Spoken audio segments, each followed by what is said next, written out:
혹시 오늘 점심이나 저녁 반찬으로 된장국 드신 분 계신가요? 우리나라 사람이라면 된장국 한 그릇쯤은 밥상에 자주 올리게 되잖아요. 그 고소하고 구수한 맛은 아무리 먹어도 질리지 않고 어릴 적 엄마 손맛이 떠오르기도 하죠. 그런데 여러분, 우리가 건강에 좋을 거라고 철석같이 믿고 끓여온 이 된장국이 잘못 끓이면 오히려 암을 키우고 심지어 치매까지 부를 수 있다는 말 믿기시겠어요? 사실 된장 자체는 몸에 참 좋은 발효식품이에요. 장 건강에도 좋고 항암 효과도 있다고 알려져 있죠. 하지만 그 좋은 된장을 활용한 국에도 우리가 습관처럼 넣는 몇 가지 재료나 잘못된 조리법 때문에 몸속에서 독이 될 수 있다는 건 잘 모르고 계셨을 거예요. 오늘 이 시간에는요, 된장국을 끓이면서 절대 넣지 말아야 할 것과 무심코 반복하고 있는 건강에 해로운 습관들, 그리고 된장국을 정말 몸에 좋게 맛있게 먹을 수 있는 방법까지 하나하나 차근차근 말씀드릴 거예요. 예시도 풍부하게 드릴 테니까 누구든지 들으시면서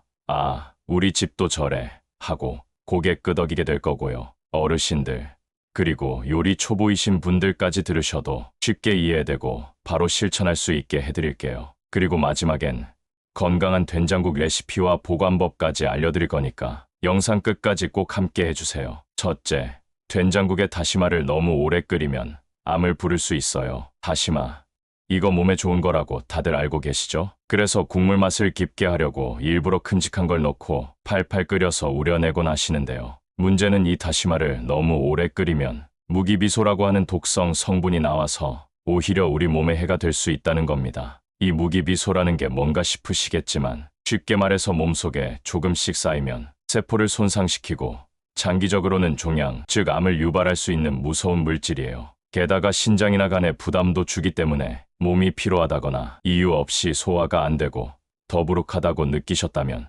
혹시 된장국 끓일 때 다시마를 너무 오래 우린 건 아닌지 한번 돌아보셔야 할 수도 있습니다. 제가 아는 분 중에도 국물 맛을 진하게 내려는 욕심에 다시마를 30분 넘게 계속 끓이다가 국물이 쓴맛이 나고 텁텁해졌다고 하시더라고요. 또 다른 분은 어르신들 건강에 좋다고 다시마를 듬뿍 넣고 거의 푹 삶다시피 하셨는데 부모님께서 소화가 안 된다고 자주 속이 불편하다고 하시더래요. 어떤 분은 아이 먹이려고 된장국에 다시마를 듬뿍 넣고 오래 끓였다가 아이가 피부 트러블로 고생하는 걸 보고 깜짝 놀랐다고 하더라고요. 그렇다고 다시마를 아예 쓰지 말자는 건 아니에요. 다시마는 정말 좋은 식재료지만 문제는 얼마나 끓이느냐입니다. 다시마는 물이 끓기 전, 그러니까 아직 물이 미지근할 때 넣어서 물이 끓기 시작하면 바로 건져내야 해요. 길어도 5분 이상 넘기지 않는 게 가장 좋습니다. 그 짧은 시간 안에도 충분히 깊은 감칠맛은 나고요. 쓴맛이나 독성도 없이 안전하게 드실 수 있어요. 혹시나 깊은 맛이 부족하게 느껴지면 다른 재료들 예를 들면 표고버섯이나 무, 대파 같은 걸 같이 넣어서 천연 육수처럼 활용하면 감칠맛도 더 살아나고 무엇보다 건강하게 된장국을 즐길 수 있습니다. 둘째, 인스턴트 다시다 같은 조미료는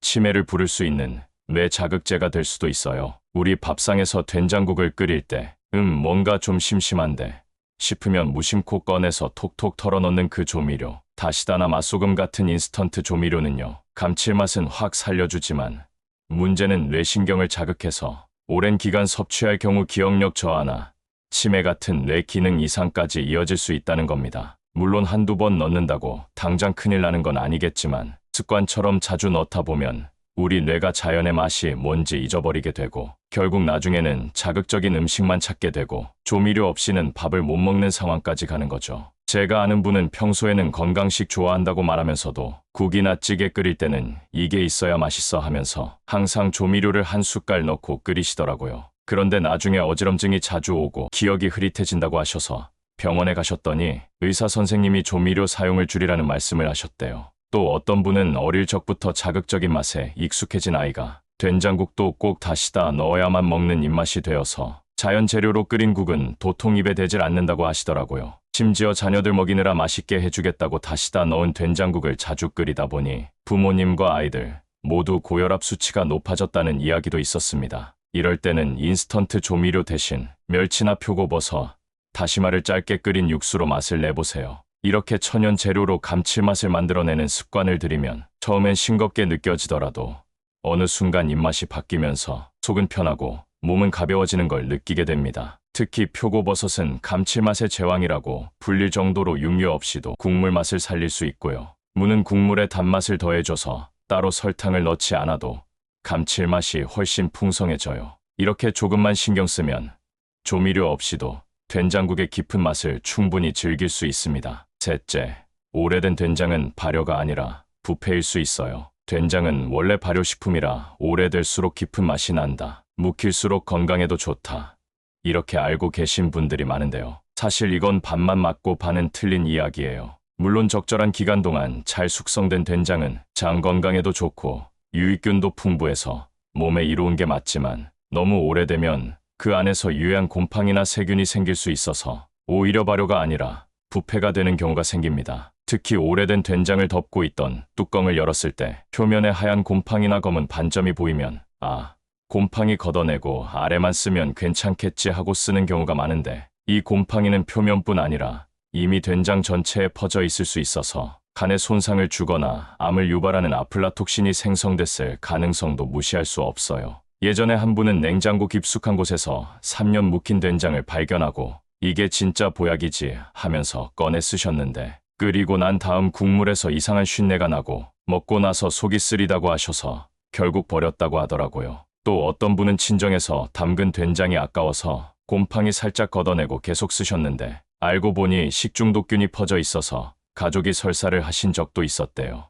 이렇게 된장이 오래됐다고 무조건 좋은 건 아니니까 보관 상태와 냄새, 색깔, 질감을 잘 살펴보고 사용하는 게 무엇보다 중요합니다. 바람직한 보관법은 된장은 보통 6개월에서 1년 안에 먹는 게 가장 좋고 보관할 때는 항상 뚜껑을 잘 닫고 공기가 최대한 닿지 않도록 랩을 밀착해서 덮어주는 게 좋습니다. 그리고 되도록 냉장 보관해서 발효 속도를 늦춰야 맛도 유지되고 변질도 막을 수 있어요. 넷째, 마늘은 품이긴 하지만 된장국에 너무 많이 넣으면 위장에 무리를 줄 수 있다는 사실을 알고 계신가요? 우리가 흔히 마늘은 항균 작용도 뛰어나고 면역력에도 좋다고 해서 넉넉하게 넣는 경우가 많은데요. 된장국에 마늘을 과하게 넣으면 그 알싸하고 매운 성분이 위를 자극해서 위염이나 역류성 식도염 같은 증상이 나타날 수 있고 특히 속이 약한 아이들이나 노약자들에게는 위산 과다나 구토, 복통으로 이어질 수도 있습니다. 저도 어떤 분은 입맛을 살리겠다고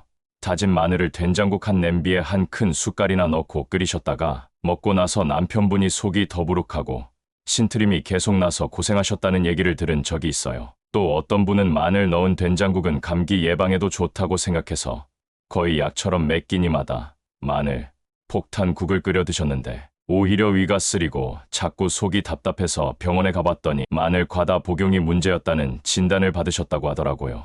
이처럼 좋은 것도 지나치면 해가 되는 법이고요. 된장국에 마늘은 1인분 기준으로 마늘 13쪽, 많아야 위쪽 정도만 넣는 게 가장 알맞고요. 다진 마늘을 넣을 땐 국물이 한 소끔 끓을 때 넣어서 날것에 자극적인 성분이 날아가도록 하는 게 좋아요. 혹시 마늘향을 더 진하게 원하신다면 생마늘을 바로 넣는 것보단 볶아서 넣거나 마늘 기름을 조금 곁들이는 것도 위를 보호하면서 풍미를 살리는 방법이에요. 다섯째, 된장국에 간을 맞출 때 무심코 소금을 한 번 더 넣는 분들 계시죠? 된장은 기본적으로 이미 짠맛이 강한 발효식품이라 따로 소금을 더 넣지 않아도 충분히 간이 맞는 경우가 대부분인데요. 간을 보지 않고 습관적으로 소금을 넣다 보면 나트륨이 과다해지고 장기적으로 고혈압이나 신장 기능 저하, 심지어는 뇌혈관 질환으로 이어질 수 있기 때문에 매우 조심해야 해요. 제가 아는 어르신 한 분은 싱겁게 먹는 게 건강에 좋다는 건 알지만 된장국은 왜 이렇게 싱겁냐며 꼭 소금 간을 따로 하시곤 했는데 혈압이 점점 오르더니 결국 약을 복용하게 되셨고 식습관 개선이 필요하다는 의사 말씀을 듣고 나서야 습관적으로 넣던 소금을 끊으셨다고 해요. 특히 가족 중에 고혈압이나 당뇨가 있으신 분들이 있다면 된장국처럼 기본 간이 강한 음식은 더욱더 조심해서 먹어야 하고요. 간이 부족하다 싶을 때는 저염간장이나 멸치액젓처럼 조금만 넣어도 감칠맛이 도니까 소금 대신 이런 대체 재료를 활용하는 것이 건강을 위한 현명한 선택이 될 수 있습니다. 여섯째, 된장국을 끓일 때 냉동실에 있던 채소나 오래된 나물을 아무 생각 없이 넣는 경우가 있는데 이게 자칫하면 영양은 없고 독소만 넣게 되는 꼴이 될 수 있다는 걸 아셔야 해요. 냉동 채소는 보관 기간이 길어질수록 비타민과 미네랄 같은 영양소가 파괴될 뿐만 아니라 해동하는 과정에서 세균 번식이 잘 일어나고 일부 냉동 아크롤레인 같은 발암물질도 발생할 수 있어요. 예전에 어떤 가정에서는 겨울에 먹으려고 시래기를 많이 삶아서 냉동해뒀다가 여름까지 먹었는데 끓여 먹고 나서 아이가 설사를 하더라는 얘기를 들은 적이 있고, 또 어떤 분은 된장국에 시들시들한 애호박을 썰어 넣었다가 국물이 이상하게 떫고 시큼한 맛이 나서 결국 통째로 버린 경우도 있더라고요. 채소는 꼭 제철 재료로, 가능하면 신선한 상태에서 바로 썰어 넣는 게 가장 좋고요. 나물을 넣을 경우엔 데쳐서 한번 익힌 다음 물기를 꼭 짜고, 조리 직전에 넣어야 비린내도 안 나고 영양소도 제대로 섭취할 수 있어요. 일곱째, 요즘엔 된장국에 햄이나 소시지 같은 가공육을 넣는 분들도 계신데요. 이건 진짜 맛은 있어도 건강에는 너무나 안 좋은 조합이라는 걸 강조해서 말씀드리고 싶어요. 된장은 원래 식물성 단백질로 채식 위주의 식단에 잘 어울리는 재료인데, 여기에 기름진 가공육이 들어가면 나트륨, 포화지방, 발암물질까지 한데 섞이게 되니까 결국은 간과 신장에 부담을 주고 혈관 건강까지 망치는 결과로 이어질 수 있어요. 특히 햄이나 소시지 같은 가공육은 발색제와 방부제가 들어있어서 자주 먹을 경우 대장암 발생률이 높아진다는 연구 결과도 꽤 많거든요. 혹시 국물 맛을 더 풍성하게 하려고 고기를 넣고 싶으시다면 기름기 없는 살코기나 아니면 두부나 청국장 같은 식물성 단백질을 활용하시는 걸 권해드려요. 이런 재료들은 위에도 부담이 없고 된장의 고소한 맛과도 훨씬 잘 어울려요. 여덟째, 된장국에 단맛을 더해보겠다고 설탕을 넣는 분들도 계신데, 이건 정말 몸에 좋지 않은 습관 중 하나예요. 된장 자체에 은은한 단맛이 이미 있고, 시판 된장은 대부분 기본적으로 설탕이나 과당이 들어간 상태이기 때문에 여기에 설탕을 추가로 넣게 되면 혈당이 급격히 올라가고 인슐린 분비가 늘어나서 당뇨나 대사증후군 같은 질환으로 이어질 가능성이 높아지게 됩니다. 그리고 장 건강에도 악영향을 미쳐서 유익균은 줄고 유해균이 번식할 수 있어요. 그래서 단맛을 주고 싶을 땐 설탕 대신 단호박, 양파, 대추 같은 자연 재료를 활용하는 게 훨씬 현명해요. 이런 재료들은 달콤하면서도 천천히 소화되고 몸에 부담도 적으니까요. 아홉째, 된장국을 끓여 놓고 몇 번씩 다시 데워 먹는 경우가 많은데, 이건 영양소 파괴뿐만 아니라 위생적으로도 좋지 않은 습관입니다. 끓이고 식히고 또 끓이고 식히는 과정을 반복하면 그 안에서 산화 반응이 일어나고 비타민은 대부분 날아가고 심지어는 국물이 탁해지고 신맛이 나는 경우도 생기죠. 특히 여름철엔 상하기도 쉽고요. 된장국은 가능하면 그때그때 먹을 만큼만 끓이는 게 가장 좋고, 남은 건 빠르게 식혀서 냉장 보관하고 다시 데울 땐 한 번만 데워 드시는 게 안전합니다. 열째, 된장국을 끓인 후에 뜨거운 상태에서 뚜껑을 덮어놓고 두는 분들이 많은데, 이건 정말 조심하셔야 할 부분이에요. 끓인 국을 바로 뚜껑 덮어서 두면 수분이 증발하지 못하고 냄비 안에 습기가 머물면서 세균 번식하기 딱 좋은 환경이 되기 때문에 몇 시간만 지나도 금방 상할 수 있어요. 특히 여름철에는 그 안에서 부패가 더 빠르게 진행되니까 아무리 위생적으로 만든 국이라도 금세 쉰내 나고 변질될 수 있어요. 그래서 국을 끓인 뒤에는 뚜껑을 열고 한 김 나가게 해준 다음에 완전히 식은 뒤에 밀폐용기에 담아 냉장 보관하는 게 가장 안전한 방법입니다. 이제 여러분, 오늘 이야기 들으시면서 혹시 속으로 우리 집도 늘 이렇게 했는데 하고 뜨끔하신 분 계시지 않나요? 된장국이라는 게요, 참 단순한 음식 같지만 사실은 매일 우리 몸속으로 들어가는 작은 건강 습관의 축적이에요. 하루 한 그릇씩 먹는 국이 결국 몇 년 뒤 내 건강 상태를 바꿀 수 있다는 거, 이제는 아셔야 할 때입니다. 다시마 오래 끓이는 습관, 조미료 톡톡 털어넣는 습관, 오래된 된장 그대로 쓰는 습관, 마늘이 좋다고 너무 많이 넣는 습관, 그리고 설탕, 가공육, 데운 국 여러 번 먹는 그런 사소한 행동들까지, 이런 하나하나가 쌓이면 결국은 종양을 만들고 뇌를 피곤하게 만들고 소중한 내 장기들이 천천히 지쳐가게 됩니다. 하지만 걱정 마세요. 오늘 들으신 이야기처럼 조금만 신경 쓰면 된장국은 최고의 건강식으로 우리 곁에 남을 수 있어요. 좋은 재료, 올바른 방법, 그리고 따뜻한 마음만 있으면 됩니다. 이제는 맛만 따지지 마시고요. 몸이 기뻐하는 국,